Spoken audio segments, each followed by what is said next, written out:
एक समय की बात है, राजा जनक अपने दरबार में विद्वानों और ऋषियों के साथ गहन चर्चा कर रहे थे।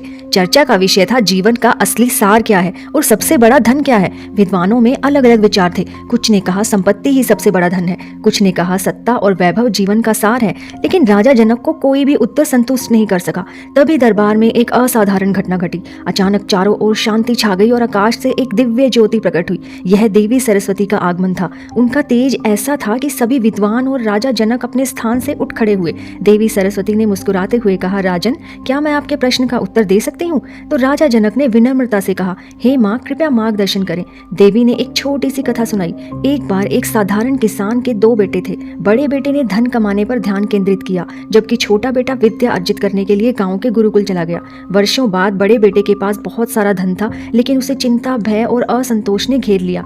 दूसरी ओर छोटा बेटा ज्ञान के बल पर न केवल अपना जीवन सुखी बना चुका था, बल्कि गांव के लोगों का मार्गदर्शन भी कर रहा था। एक दिन जब गांव में बाढ़ आई तो बड़े बेटे का सारा धन बह गया, लेकिन छोटे बेटे ने अपनी बुद्धिमानी से गांव को बचा लिया। देवी सरस्वती ने कहा, यह कथा इस बात का प्रमाण है कि धन नश्वर है, लेकिन ज्ञान अमर है। उन्होंने राजा जनक से कहा, सच्चा धन वह है जो कठिन समय में भी आपकी मदद करे। ज्ञान और विवेक ही वह अमूल्य धन है। राजा जनक इस बात से गहराई से प्रभावित हुए। उन्होंने अपने दरबार में ज्ञान और शिक्षा को सर्वोपरि रखने का निर्णय लिया।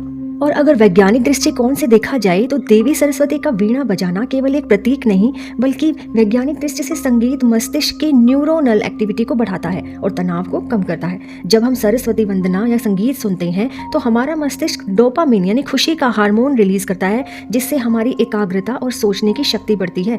सरस्वती पूजा के दौरान ध्यान करने से अल्फा ब्रेन वेव्स सक्रिय होती हैं, जो मानसिक शांति और स्मरण शक्ति को बढ़ाती हैं। वैज्ञानिक रूप से यह प्रक्रिया ध्यान और योग से जुड़ी है, जो मस्तिष्क की ग्रे मैटर को बढ़ाने में मदद करती है। देवी सरस्वती का सफेद वस्त्र पवित्रता और सकारात्मक ऊर्जा का प्रतीक है। सफेद रंग को देखना वैज्ञानिक दृष्टि से हमारी आंखों और मस्तिष्क को आराम देता है, जिससे हमारी मानसिक स्पष्टता बढ़ती है।